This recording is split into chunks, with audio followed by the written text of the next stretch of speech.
Okay, so where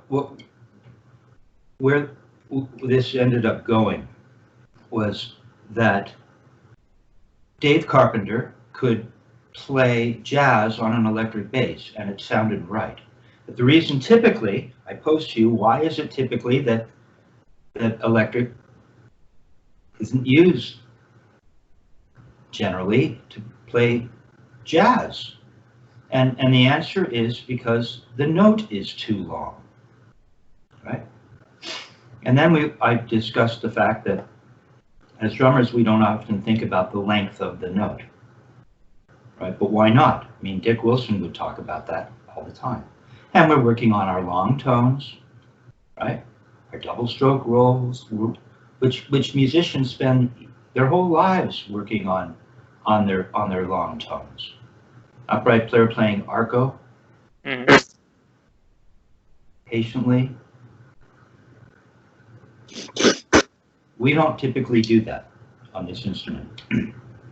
And so Dick would talk about the length of the note, and so I'll hip you to this, and want to get you playing more jazz yourself, so you can really start to explore in a musical setting some of the things that you're learning here, right? As opposed to playing in a situation that involves more of a concentration on the time, just playing time, which is an incredible challenge unto itself. It's like, can I sound just like the record? You know, what is that? I love that too. But when it comes to the length of the note, Dick Wilson would talk about cymbal time. Now, there are multiple ways to play cymbal time.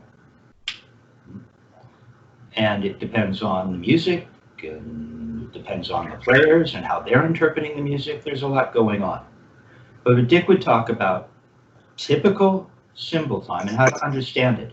So if I were to ask you, and dynamics, not only the length of a note, but what about dynamics? Well, guys can only play really loud. Some guys can only play real quiet, and they don't seem to really be able to hit the thing. So if you're playing cymbal time, which is a 3-note pattern, right?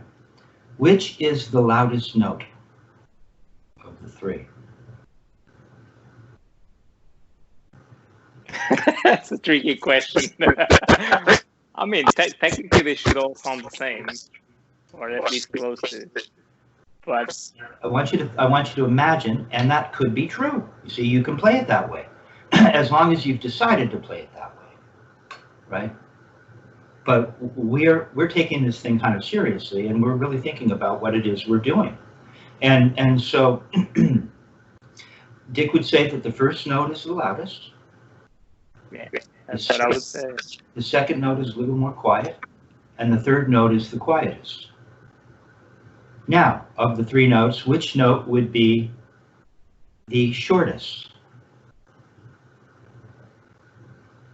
The last one. See, it could be, but with regards to this approach, the first note is the shortest. The second note is a little longer, and the last note is the longest. So you get ba ba da, ba ba da, ba da da. Now think of if you were to play brush time. Ba da da, da da da, da da da, da.